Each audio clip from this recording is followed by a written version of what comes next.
Horizon Zero Dawn is an action role-playing game, a little light on the role-playing, and was first released in 2017. It was developed by acclaimed first-party studio Guerrilla Games and published by Sony Interactive Entertainment. You are the protagonist named Aloy, set by seeming fate to uncover your past and the past of the world that is bustling with machines and what looks like a dystopian future, but it's your destiny to find the truth of what really happened. However, let's rewind a bit, to say 2004.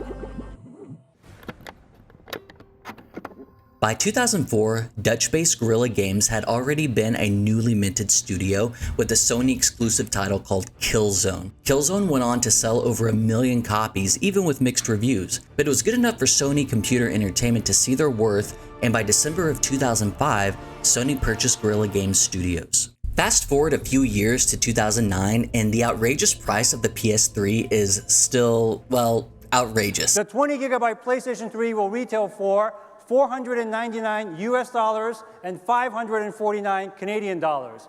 And I'm still in college, just taking classes that I hope will turn into some degree, because I'm definitely one of those tough students back then that had no idea what I wanted to do. So what did all of those students have in common? I'll give you one hint. They all bought Xboxes and PS3s with their not so hard-earned student loan money, to pass the time of a nationwide recession and the fact that I ate way too many ramen noodles as a college student. Like, seriously, way too many. It's depressing. And Totino's pizzas were dope too.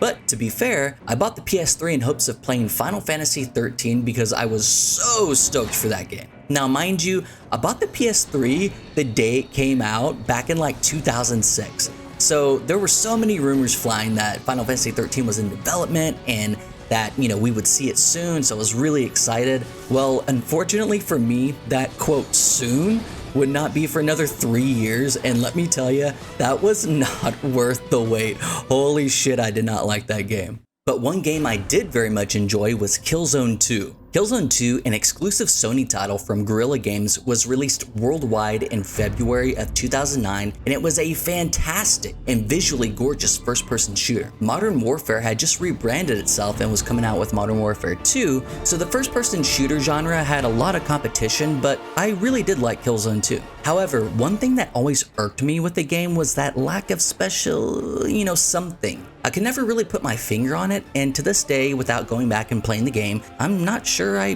can still. Everyone always talked about the graphics of the Killzone series, and they were always super superb, don't get me wrong. But you have to remember that I bought the PS3 for a series that redefined the JRPG and storytelling genre. I was also in it for the story and the lore. That story and lore aspect, wrapped in a visually eye-popping cocoon, wouldn't show its birth in Guerrilla Games for another 8 freaking years.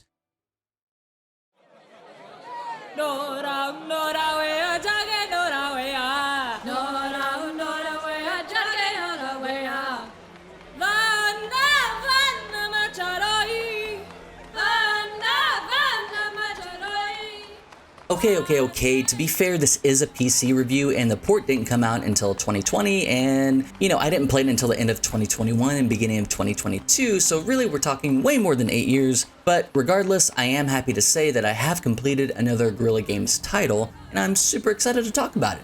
So, to help me out with that is my trusty sidekick Coffee and his compadres, Jameson and Fernet Branca. For some reason that reminds me of the movie, what is that? The one with The Rock and Sean William Scott, where he's like, ooh, lightning and thunder. God, what is that? This might be a cut right here, and then maybe I'll show you the clip. Big boy, you like thunderstorms? Huh? Bet you do, right? Uh-huh. Little thunder? Stop it. Little lightning? Stop it. Thunder, lightning, ears! Oh!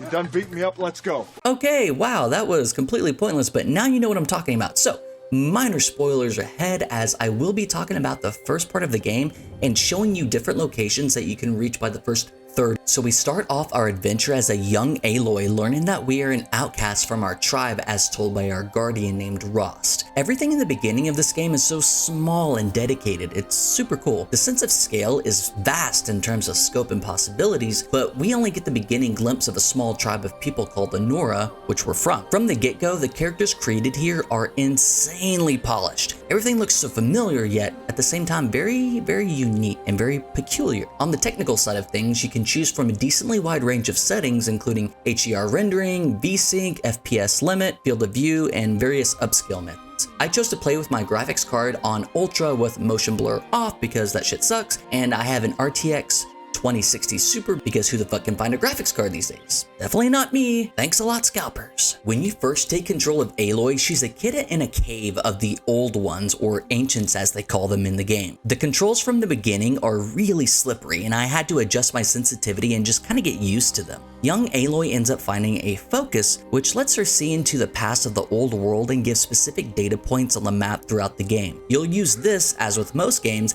as your map hack and wayfind. Luckily, I didn't think it was always super necessary to use this all the time, because that kind of would have been a real bummer needing to use this magic device for every battle or encounter I came across. I would say the more you play, the more infrequent the device becomes, although it's still naturally just very important.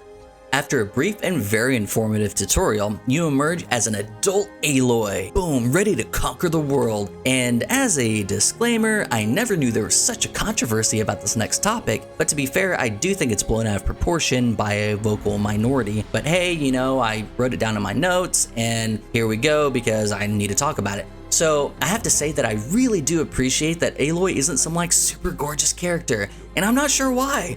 But in an industry filled with over-the-top female sexualization from JRPGs to Tomb Raider, female protagonists are hardly ever just like normal looking. They're never Janet from 7-Eleven, like ever. So here Aloy is very generic, and as such she completely stands out. I mean, don't get me wrong, she's not like too generic like I would date her probably, but still it's such a good move on Guerrilla's part to make her more relatable and more attainable.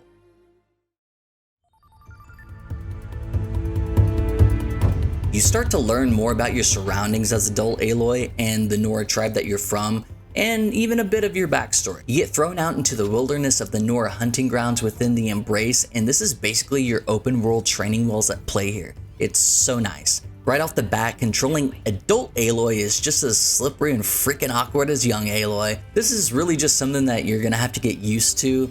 You know, the controls aren't as tight as your average game, but that also comes into play with the freedom in which the world kind of lets you catch ledges and climb and do stealthy takedowns. It's a very forgiving control system, and as such, I was very forgiving and just allowing myself to become accustomed to it. Stealth play is actually very fun in this game as well, and I found myself doing it a lot more than I thought I would. The world, at the very least, sets you up to use stealth in most encounters, and I just really appreciated that fact. However, another notable irk was running and sliding, both of which are extremely fun and handy in a pinch, but both come with a few drawbacks. First, so many things can interrupt your run animation, holy crap. I've been running along a path with nothing for a mile to be seen, only to stop abruptly because a sizable rock was in my way that I thought I could just easily step over. While not a big deal in general, it can become a burden during chaotic fights with multiple enemies and even lend you a death or two. When it comes to sliding, this is way more nitpicky than anything, but I definitely wish you could just slide off cliffs or ledges with momentum instead of kind of sliding and then dropping straight to the ground. The best way to describe it is your character feels really light and easily maneuverable. So you slide here, there, everywhere appropriately, but if you choose to slide off an edge, your character immediately feels like a 50-pound dumbbell rather than a light feather. Again, a nitpick, but I hope for them addressing that in the sequel. Without spoiling too much, your journey eventually tasks you with trying to win something called the Proving. The Proving allows outcasts to participate, so by God you shall. This opens up the main city of the Nora tribe, and it's such an incredibly well-designed city to behold. Now, I don't love everything about the sound in this game, which I'll definitely get to in a minute, but one thing is for sure, and it's that this game has some of the best musical score I've heard in a really long time.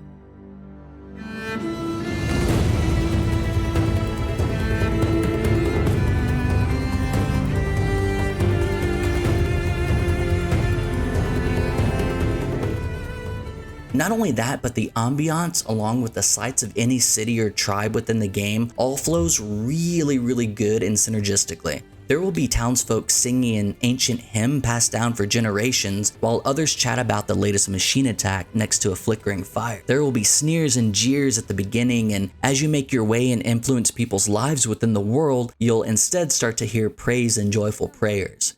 The world Guerrilla has created is thriving, bustling, and absolutely gorgeous. However, my biggest gripe with Horizon Zero Dawn definitely comes in the form of audio. This game's audio awareness is some of the most confusing that I've played in a really long time. You could swear that you heard something like 5 feet directly behind you. Your situational awareness is so key in a game like this, and I think they totally missed the mark on not polishing this crucial aspect. With that said, I highly suggest headphones, which will help mitigate a lot of this confusion, although for me, it was very ever persistent in the entirety of my playtime.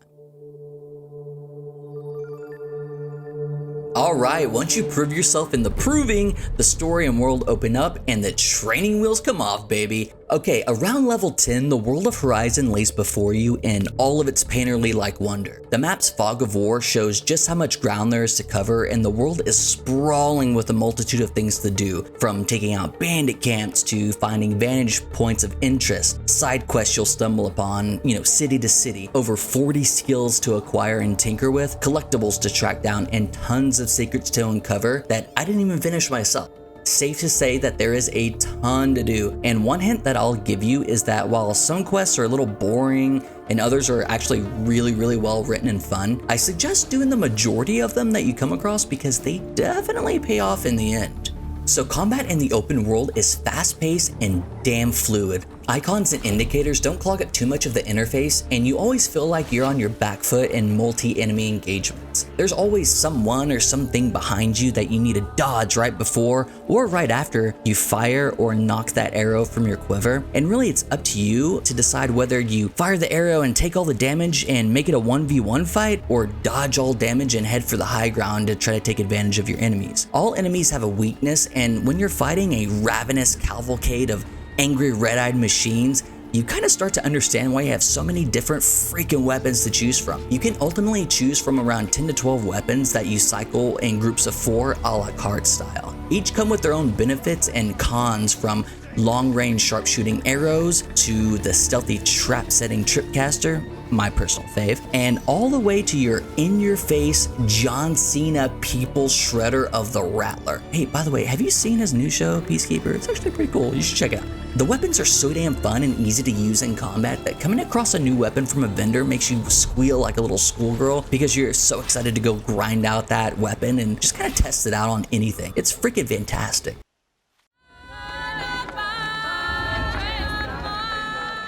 The world that Guerrilla Games has created is a world that feels lived in. It's easy to say that about a lot of games, but rarely about a lot of new IPs. I feel like this is due to them going the extra mile on little details that just make sense. Have you ever played a game and you just did a quest backward and you thought to yourself, hell, this is gonna break the game dialogue and I don't understand why the devs didn't foresee that, so now I gotta go back to the NPC and blah, blah, blah, blah, blah. Or, you think, man, if only NPCs in the city reacted a certain way, that would be way cooler. Well, that's exactly how I feel about games, and that's exactly what this game does. It goes the extra mile, and I saw it every single step of the way. Aside from the astonishingly good voice acting that I barely thought about until I realized like at the 30-hour mark, and I said to myself out loud, holy shit, this voice acting is so good, I need to write it down. There are little things like, the NPCs in Meridian City that salute you as you walk past them. The quest givers that realize you already did part of the quest, so the dialogue options change accordingly.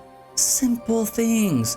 Little details. And speaking of dialogue options, they're always very smart and really coherent. They give you answers in a smart way because you, the player, is new in this world, even if Aloy, the protagonist, is not. This game gave me the same feeling of playing Uncharted 1 back on the PS3 many years ago. And that is the feeling of a new IP that will stand the test of time over the course of its mini sequels. I hope my feeling becomes reality, because if Zero Dawn is any indicator, then Forbidden West is going to be a treat.